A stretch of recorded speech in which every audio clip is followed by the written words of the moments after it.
Hey, what's up, everybody? BDO44 coming at you with another video. All right, so the score was 111-105, and the Los Angeles Lakers get the victory at home against the Orlando Magic.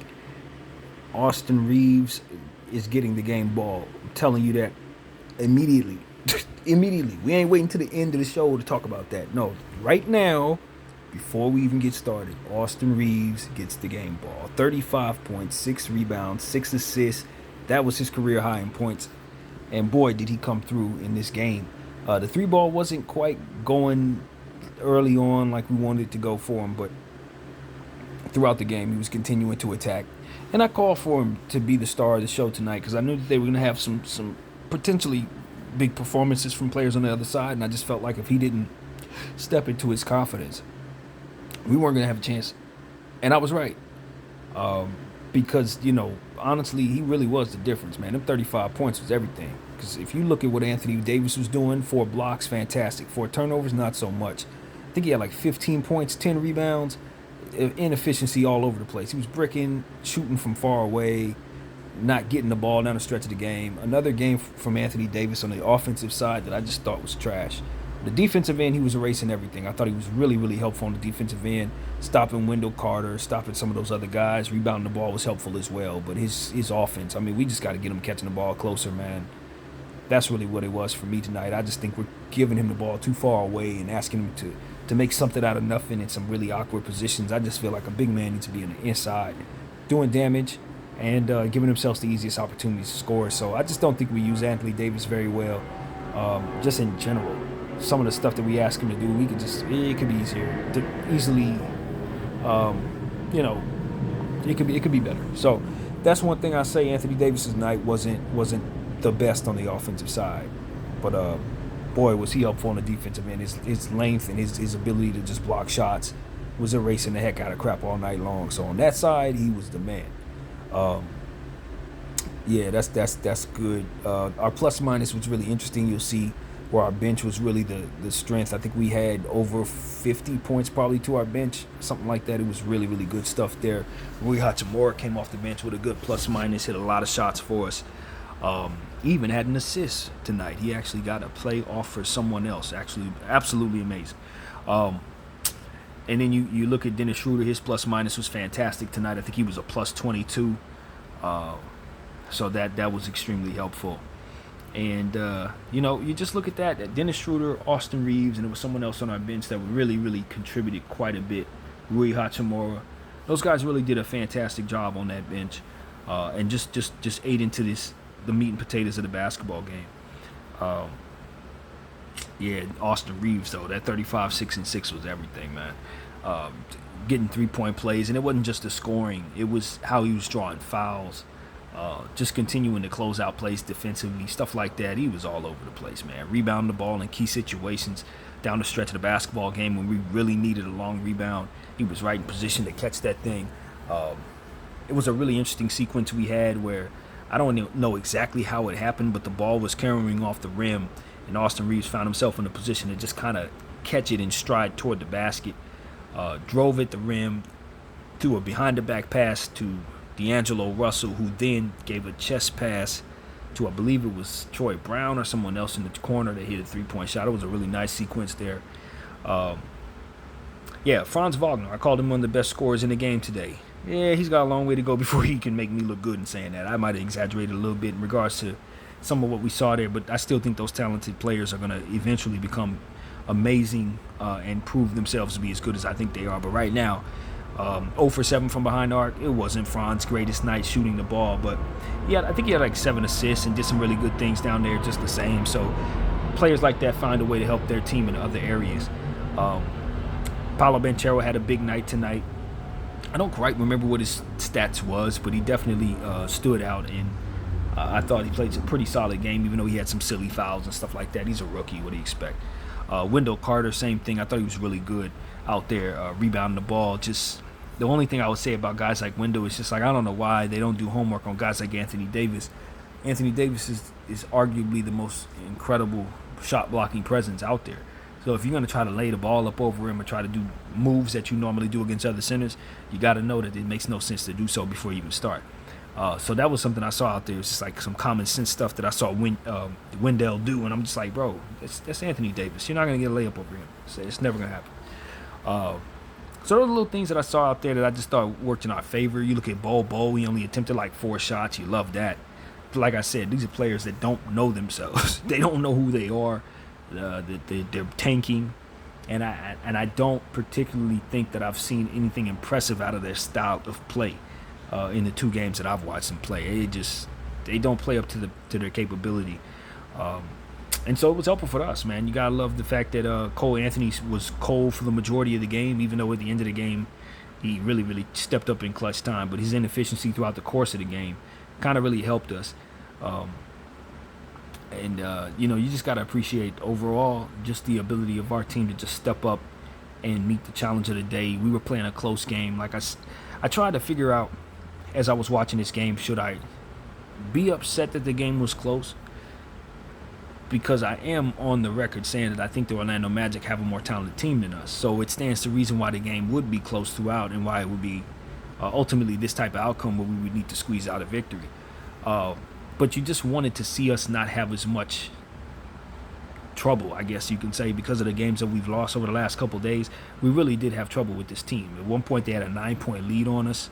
You know what I mean? At one point, we had a 17-point lead or a 16-point lead, and it ended up letting them cut it back to 6. So these type of things is just, for me, it was directly related to Malik Beasley being on the floor. And I talked a great deal about it in a halftime video that I had to erase because I had the score wrong. So it was just a rant that just goes unheard. But my whole thing with Malik Beasley in this particular game was this. If he's not hitting 3-point shots in a game like this, his size disadvantage and his lack of defensive prowess, his lack of playmaking prowess, and his lack of rebounding prowess is what ultimately is you're displaying when you put him on the floor.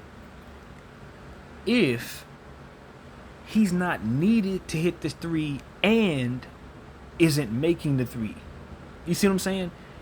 If you need him to make the 3, like for example, if you have lineups down there where you don't have 3-point shooting, so of course you want him on the floor.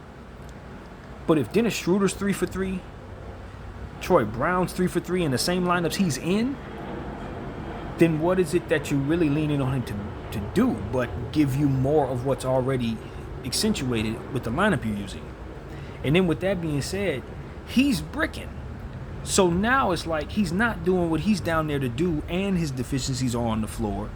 And those brick shots are shots taken away from the guys who are hot, and he's a smaller player on the floor with them, which means that it makes it more difficult on them in defensive switch situations and rebounding situations. So then now they got to make up for his lack of size on the floor. On top of that, you see how much negative that is?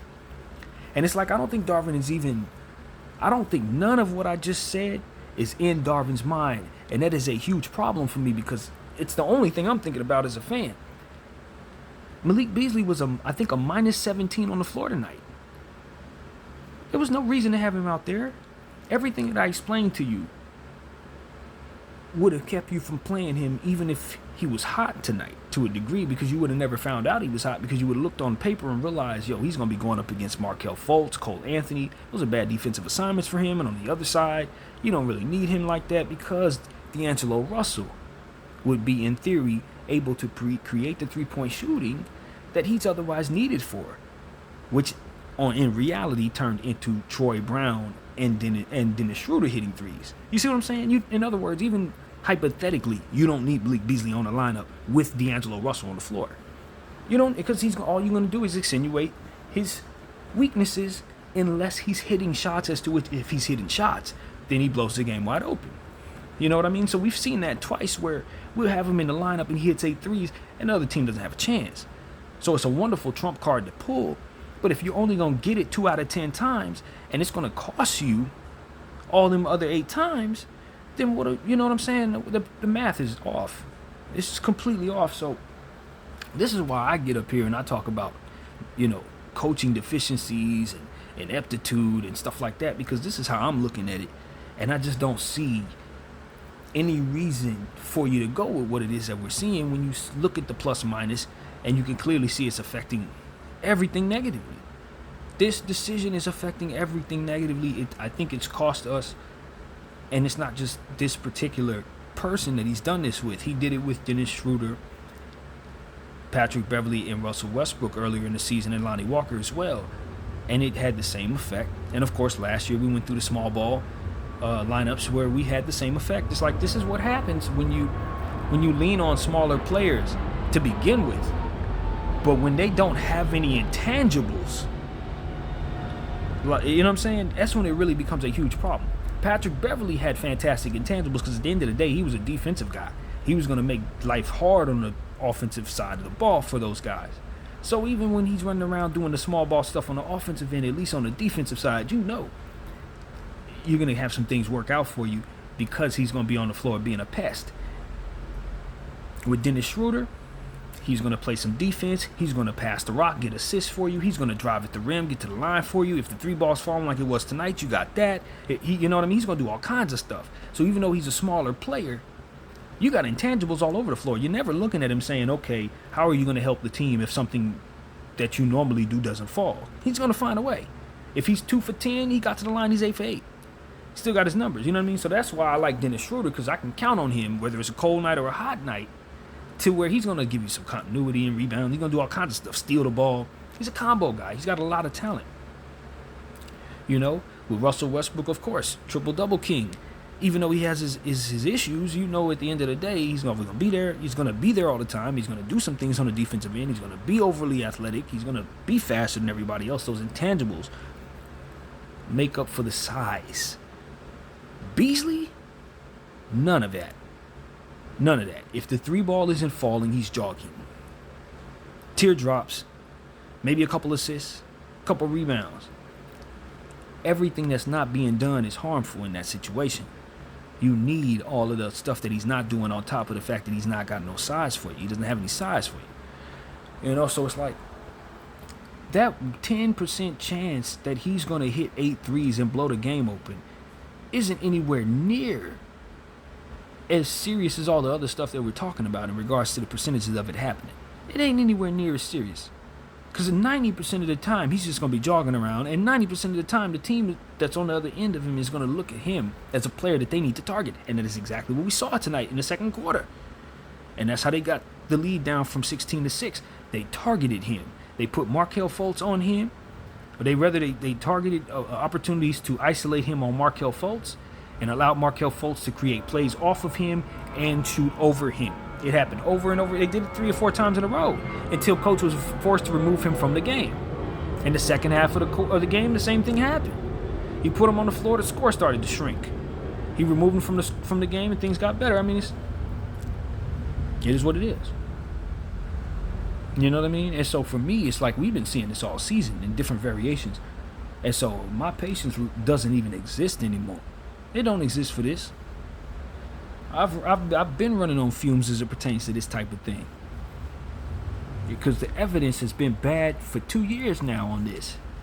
So I'm of the mindset that we were very, very fortunate to have Austin Reaves step forward, show a lot of heart, show a lot of talent, show a lot of star power. And I walk away from this game feeling really confident about him in regards to what he should be for us going forward. You know, it's one of those situations where when it's winning time, I've understood this about Austin Reaves since the very beginning. When it's winning time, he steps into his confidence. He gets better as the game starts to close. He's still a developing player. He's got a lot of reps to run in practice. He got a lot of things he's got to work on. But what I'm telling you is, I don't think there's somebody on this team outside of LeBron James and Anthony Davis that I trust more. I don't think so. And tonight, I trusted him a lot more than Anthony Davis. And I think I had a good reason for that. So, he's my number one priority in free agency. That's what I'm here to tell everybody.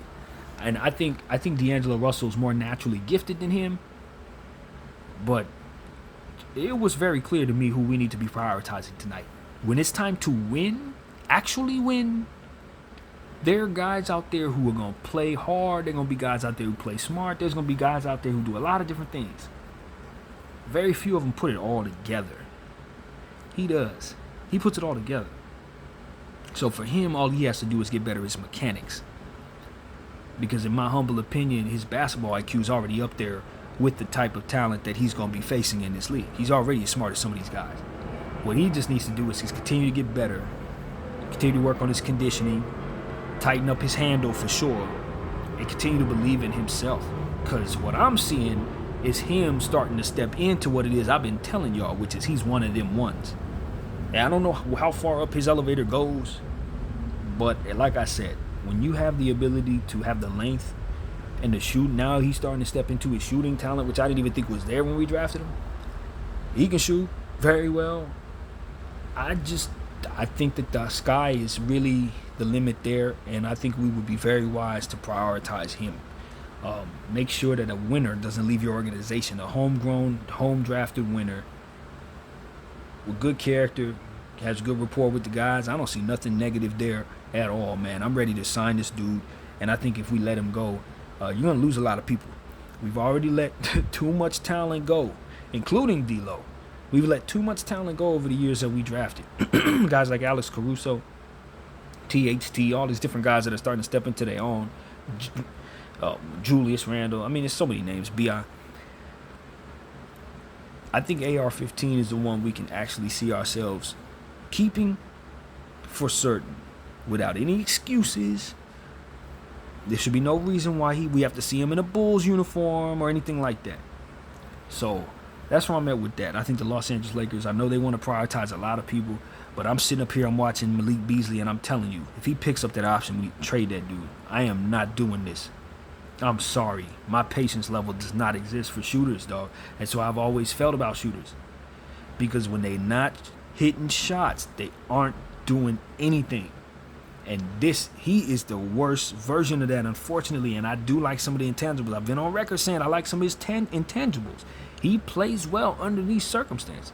He attacks the rim. He rebounds the ball. He makes plays defensively. It's not like he's not smart. He just knows his job, and he's shooting the ball because he's been told to shoot. The problem is either he'll make it, he's not. You know what I'm saying? He's a gifted shooter, but it's either he's gonna make it or he's not. And if he's not making it, he just don't have enough talent in other areas that translates to the NBA floor. Now, if he was 6'10", 6'8", whatever, if he was long or something, you'd deal with it because at least he could put his arms up, contest everything, put his arms out, get deflections of steals, put his arms up, get rebounds. It makes his life easier. It makes your life easier. But unfortunately, nah, that's not what we're doing there. That's not who he is. And so, it's nothing wrong with the piece. He is who he is. And I think he should be used to sitting, is what I would tell Darvin Ham. It's not disrespectful to sit a guy like that. He's a weapon. You see what I'm saying? He's not a player. If that makes any sense. It's like you got I don't know, I don't want to use a wrong reference or something, but it's like having a extra weapon to what it is your tank is. You put a little extra side guns on your tank, that's what he is. He's not the engine. He ain't the cannon. You know, nah. And so I think that's what's going on here. It's like Coach Darvin Ham or the Los Angeles Lakers organization. I'm not really sure. Maybe they're telling him how to do this. But it just seems to me that they're telling him because he's making a certain amount, we have to play him a certain way. And if that's what's going on, however that looks, that has to stop because it doesn't translate to what makes sense on a basketball floor. It does not. It does not. He is not that type of player. He's the type of guy that you use in specialty situations. And when he's got it going, he can get 30 minutes in a night because he's going to be down there hitting 8 threes out of 12. So you want him on the floor in those games. He'll let you know if that's that kind of game early on. But if he's going 1 for 7 and you got him out there for like 25, 30 minutes and you're sitting other guards that can do other intangibles who are longer players who can help you more so, who can help other players they're on the floor with more so. You know, I look at a guy like Max Christie, who we don't use, the length that Max has and the body size that he has and his ability to rebound, he would really help his teammates down there. This is the part that gets lost upon a lot of guys in this era who want to join the small ball crap. You don't understand that they don't help their teammates. Teammates have to make up for what they do. I watched Rui Hachimura had to jump in front of Malik Beasley to secure a rebound in the fourth quarter because he knew Malik might not get to it. Even though he was in position to, Rui had to, I got this, bro. Because if for some reason you can't get to that ball, it's going to the other team. And that's just what it is. It can't happen. And most importantly, it shouldn't happen because we shouldn't have him on the floor like that in those situations. So I'm tired of Darvin Ham's choices, man. I mean, God, how many times I got to say that? You get a penny every time I say that, you'll be a millionaire. But, I mean, I want it to stop, man. I really want this to stop. I want the small ball belief mantra to die with this era, man. I want it to go away.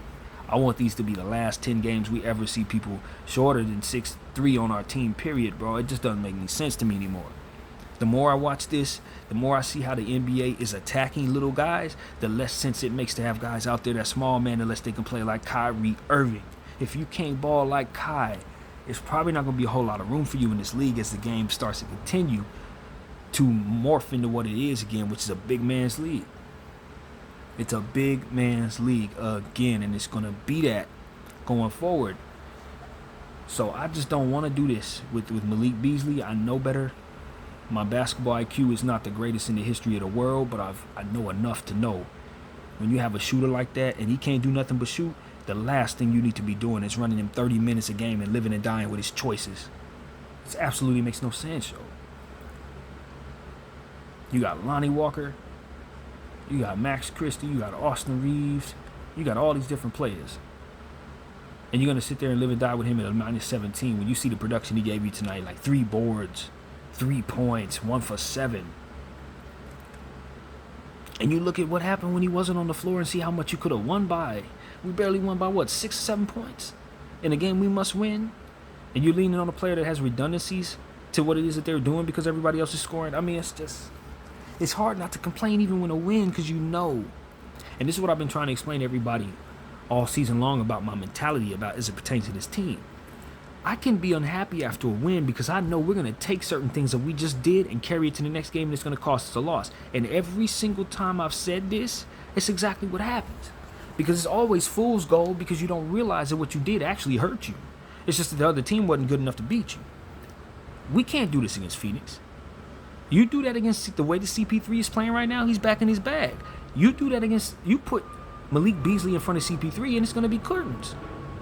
It's going to be curtains.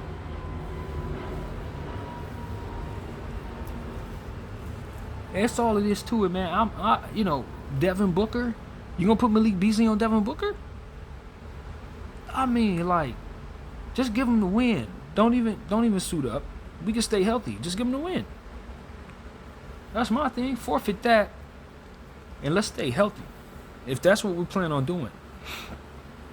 If Anthony Davis gonna go out there, turn the ball over 4 times, brick 3 free throws.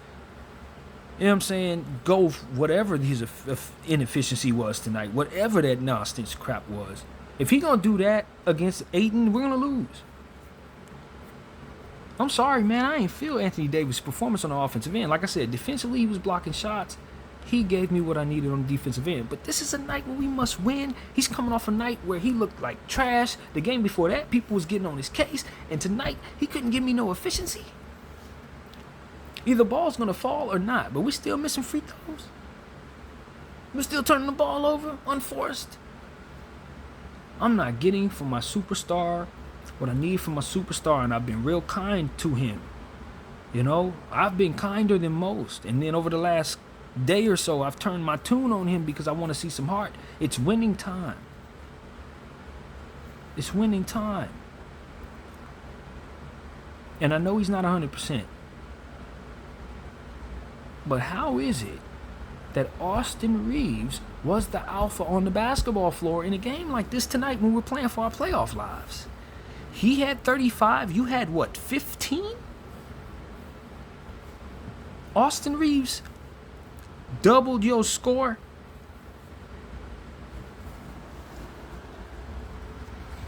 See what I'm saying? Like, I don't know how to go about looking at this. I'm happy that ultimately we were credited a win, but I see us in the same hole, no different than we were before the game started, because we still had the same problems, and we just happened to run into a team that just didn't play all that great. I mean, Orlando's just, they're okay, man. They're just an okay team with really, really great players. That's what I think of them. They're an okay team. And so for us to have beat them tonight, I mean, you're going to beat them tonight. You know, they're going to do certain things that's going to help you with that. And so I don't care for this. I care for what it is that I think our tendencies are going to be versus what that confidence with those tendencies are headed into this next game. Phoenix Suns. Healthy CP3, healthy Devin Booker, healthy DeAndre Ayton, Josh Okogie coming off a game-winning shot block. It's an incredible shot block. We'll do homework on those guys and talk about it. We have 2 days to prepare for that game, and we don't play again until Tuesday, I think it is, or Wednesday. But I think it's Tuesday. Sunday, Monday, Tuesday. We play Wednesday, I believe it is. I think it's a 2-game stretch between this one, but 2-day stretch. Man. Whatever the case may be, we're happy we won. Austin Reeves was fantastic. We were so very thrilled to see him go out there and get his career high. And do it in winning time, do it in demonstrative fashion, do it with confidence as being called out. He was being called out, and he answered the bell. Simple as that. I called him out. I told him he needed to be a star today, and it's like he heard me. It's just like he heard me, man. So I'm thankful. If he didn't do what he did, we may be looking at the end of our season tonight. We didn't beat them Orlando Magic tonight. I'm pretty damn certain we were done. So, unfortunately enough, the New Orleans Pelicans won their game tonight. The Thunder won their game tonight. So, we didn't gain no ground in that way. This is one of those rare nights where things didn't necessarily fall in our favor. But at least we took care of our business. So, that's rare. The point is we're not gaining ground. That's the point. When you lose the type of games we lost, you may not get the favor that comes with that. OKC may win. Thunder may win. Pelicans may win. You cannot count on anything anymore. Not even you taking care of your business. Now, you're at the whim of somebody else. Maybe sitting a star or rolling an ankle or some stupid stuff. So, hey, it was a must-win game. We win. Hooray. But we're smashed in between a bunch of bad losses, and I don't know where we're at. I see a very tough team ahead, so I don't know if I should be hooraying or if I'm just in the middle of a break in between losing. I really feel like it's the latter, you guys. I ain't gonna bullcrap nobody. I feel like it's the latter. I don't feel like Anthony Davis did anything to make me feel confident that he's gonna lead us in the next game. Austin Reeves did, but it took a career high for him to beat the Magic by like 6 points because nobody else was able to flex in that way. D'Lo was solid tonight. I don't really remember his stats, but he was solid. I think he bounced back pretty good. Hit a big 3 in the corner that I really liked. Made some nice plays for others. So I thought he stepped forward, did some good things. Troy Brown, like I said, we got to acknowledge how fantastic he and Dennis Schroeder hit the 3 in the first half. They were both just sharp, man. That 3 ball was falling. So I definitely want to give those guys, they shout out for how well they killed it in that first half. So yeah, that's important, man. That must be remembered, how hot we started this game shooting the ball. That's why we had the lead we had. We couldn't miss. We could not miss. Except for Malik Beasley, our shooter, was missing. But everybody else was hitting threes, which made our shooter redundant, but who's paying attention to that, right? Point is, the Lakers won, and hopefully this could be the beginning of a 10-game winning streak, because it would be wise for us to try to win every single one of these basketball games. We can't afford to lose nothing at all. And so we've been seeing that for a couple of days now, and we're happy to finally have a win attached to that. It feels like fool's gold, I guess. Let's be honest with you. It feels like fool's gold, but it's a good thing to have for now. We can celebrate it. So that's what it is, man. Austin Reeves, bro. Austin Reeves. All I can tell you is He needs to get his money or somebody needs to be fired. It's one or the other. I don't really know. And all this talk about D'Lo, I love D'Lo, but you come second in regards to Austin Reeves at this point, brother. It's just about winning. It's about winning. You can have the cachet, you can have the talent, you can have this, you can have that. But when it was time to step up and we need to win, it was that dude who was giving us 35, 6, and 6. And so as far as I could tell, those are the type of numbers that you want to give somebody who's this, that, and the third in regards to cachet. I don't care about names. I don't care who does it. As long as they're wearing purple and gold and they do it consistently, I'm on board. So that's what I'm seeing from Austin Reeves. Consistency. And killer instinct and intelligence, which is running really, really thin around here. So that's why I want us to prioritize Austin Reeves, because I think he might be the smartest person in the damn room. So, like, my frustration knows no end, man. This is not just a one-game thing.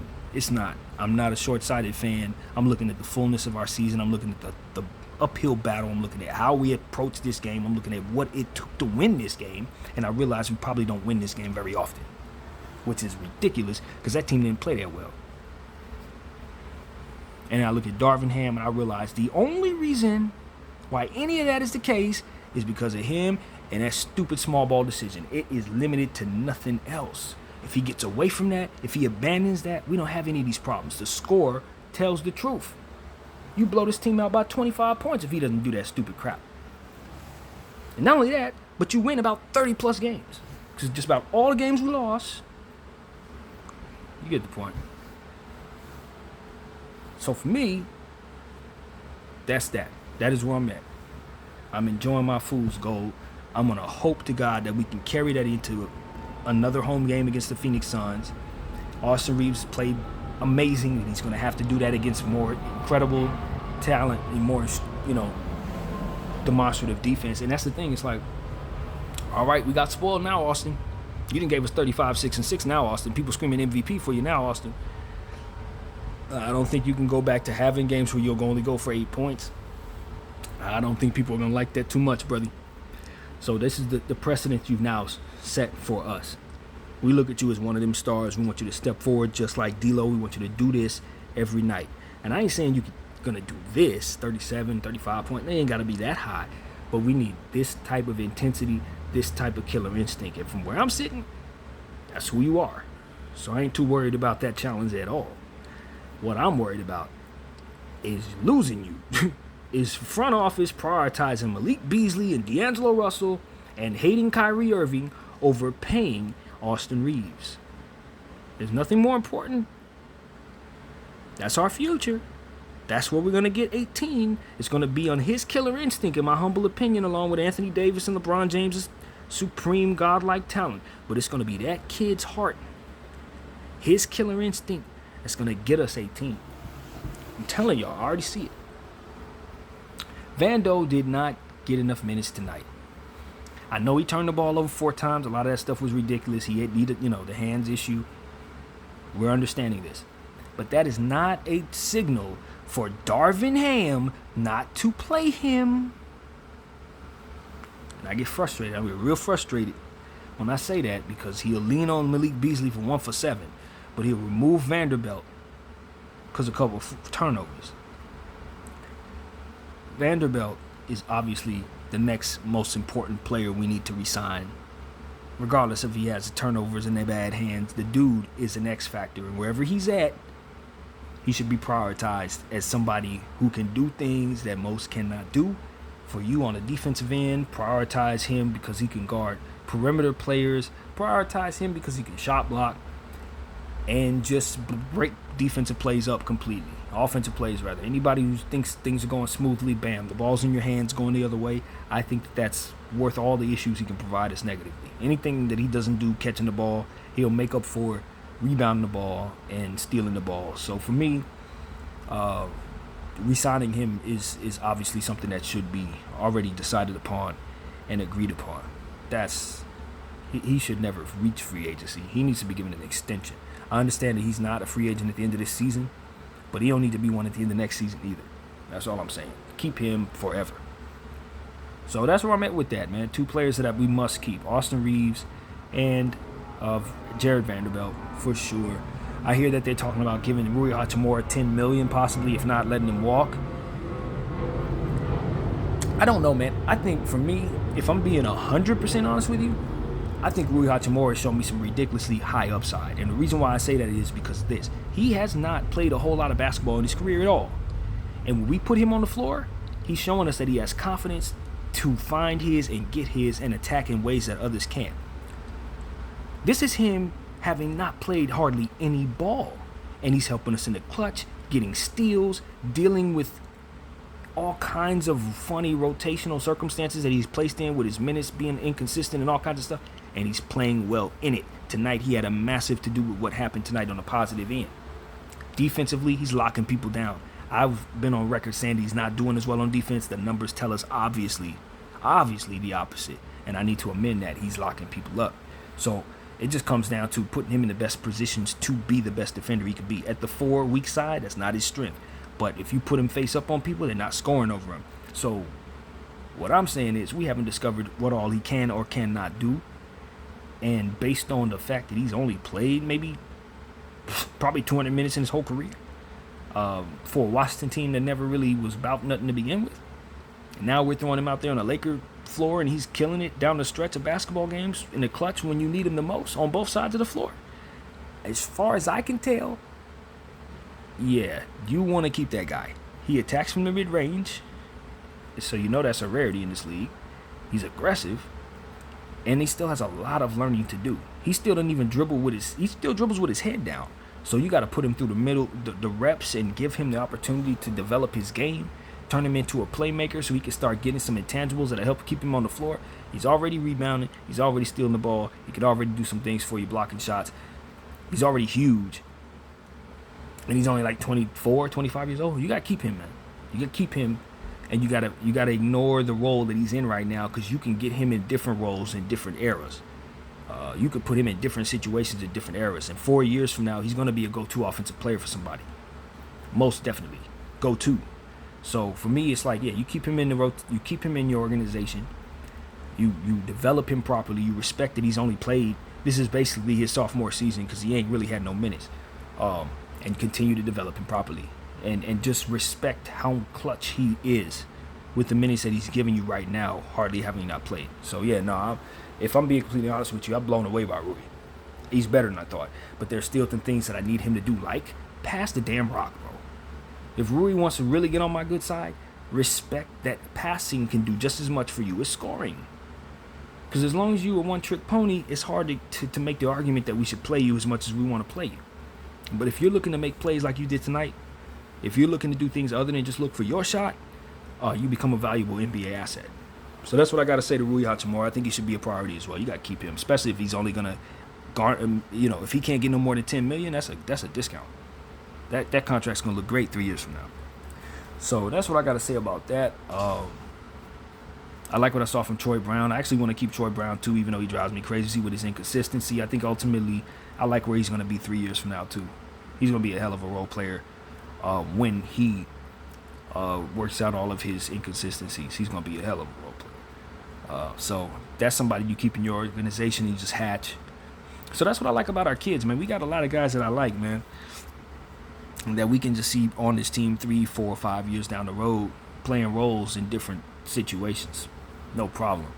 But Malik Beasley, no. If as long as he's going to be upwards of $16 million, I need that off of my books, man. I need that out of here. It ain't even deeper than that, man. Ain't no way in hell I need a one-trick pony shooter that can't shoot hitting $16 million off of my cap.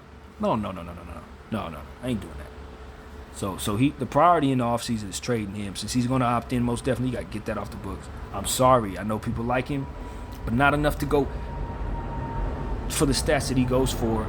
Be leaned on the way this coach is prone to lean on him. And you know the NBA, Lakers organization is not going to fire a rookie coach after this offseason. We know they're not. Even though it would be wise to, they're going to wait until he struggles next offseason and then probably trade him then after he ruins another damn season of this Lakers stuff. I'm telling you, they don't make quick organizational decisions like I would. I get people out of here. But nevertheless, I'm pretty sure he's going to be given a sophomore season to figure it out. And I just expect another long season of him doing dumb stuff, honestly. So, yeah, that is my raw and uncut opinion. I'm tired. I'm tired of being nice. I'm tired of being politically correct. I don't want to be. Our team is bad, and it ain't facts over feelings, man. It's minutes over logic, and I'm tired of it. It's small over logic, and I'm tired of it. I don't even know what to call it. It's just losing, and so he got to take that elsewhere, man. That's where I'm at with it. At the end of the season, what makes me happy, if we haven't improved dramatically between now and the end of these playoffs, if I don't see some real change, I'm out on Darvin Ham, bro. I'm out. Even after a win, it ain't got nothing to do with nothing. It's just the fullness of what it is I see. It ain't about no Orlando Magic game. It's about Malik Beasley, Dennis Schroeder, Patrick Beverly, Lonnie Walker, Rui at the 4, all the different stuff I don't like. Drop coverage. I can live with the not use the other people complain about the timeouts and the not using the clock stuff. That stuff comes with rookie coaches. But philosophy issues, I can find me a rookie coach that respects size. I can find me a rookie coach that ain't gonna lean on a poor shooter. That gives that the analytics are gonna tell you not to lean on, or small ball stuff that the analytics are gonna tell you not to lean on. I don't need, what I'm saying? That's not a rookie problem. That's just him and his beliefs. I don't believe. I ain't a believer. So that's where I'm at, man. I don't know how Laker fans feel. I would love to know what LeBron James thinks. You know what I'm saying? Because LeBron James has been very patient. You ain't heard him say nothing about him being unhappy about anything in regards to Darvin Ham. I know a lot of people have also mentioned that Darvin Ham doesn't hold accountability for his mistakes. That doesn't bother me as much. Like even when Russell Westbrook did it, I'm just not. That doesn't move me as much. I don't care about that. I'm more so result oriented. You can think whatever you think about what you do, but if it doesn't translate to doing well, it's a problem. You know what I'm saying? You could love what you're doing all you want. You could hate it too, but if it works, it works. If it don't, it don't. So that's my thing. I mean, him taking accountability for the mistakes. He doesn't have to see them as mistakes, but the results tell us that we're not winning. So that's what it is, man. That's what it is. If what he was doing was leading us having success, I wouldn't hate it. But I think it doesn't pass the eye test, and then from there you find yourself losing doing it. So it's just like all you can do is use your voice and move on. So that's what we're doing here. Lakers get the victory. Austin Reeves is a star. Call him All-Star Reeves from here on out. That's gonna be his nickname. That's All-Star Reeves instead of Austin. You know what I mean? It's just hard, man. When you want your players to step up and show that they really can do it. I've seen guys do that this year. I've had games where Wenyen Gabriel stepped up a couple days ago, even though we didn't get the victory. He was amazing against the Dallas Mavericks. We've seen Dennis Schroeder step up, particularly against the Nuggets earlier on in the year. I think it was a couple of games where he stepped forward. We've seen all of our guys do it. And tonight was Austin Reeves' turn to really step up and really make a name for himself. Get a big night out of this thing. So here, man. Here to AR-15. Definitely a fan of his. Glad we got him. Must re-sign him. And that's it. He saved our season as far as I can tell. We couldn't afford to lose no more games at all. Anthony Davis, man. I don't know, bro. You saved by the bell tonight. You need to buy Austin Reeves dinner. Get him a bottle of whiskey or something, man. Because he saved your backside tonight. If we would have lost this damn game, all of the nonsense that I can see clearly in my head about tonight's game in regards to you would be exposed, sir. Exposed. You would be hearing from us. But you saved. Ain't nobody going to talk about how bad you played on the offensive end. Ain't nobody going to say that. Because we won. Ain't nobody going to even talk about the 53 points we gave up in the paint tonight either, Anthony Davis. Because we won. The jury's out, bro. That's all I gotta say. The jury's out. I've been nice. I ain't nice no more. LeBron James ain't walking through that door until Anthony Davis drags us to the finish line. And that's the reality of our situation. He ain't walking through that door. You gotta be the number one. You gotta be that guy. Or Austin Reeves just step up and take it from you. Let him do it. Straight up. He'll be our number 2. If you want to fall back and act like you're not a Pantheon great, Hall of Fame, top 100 player, and you cool with guys like Austin Reeves stepping up and being the MVP, screaming, everybody screaming MVP and meaning it while you're down there, you don't take exception to that in any way. You should. And you making $200 million damn dollars, you should.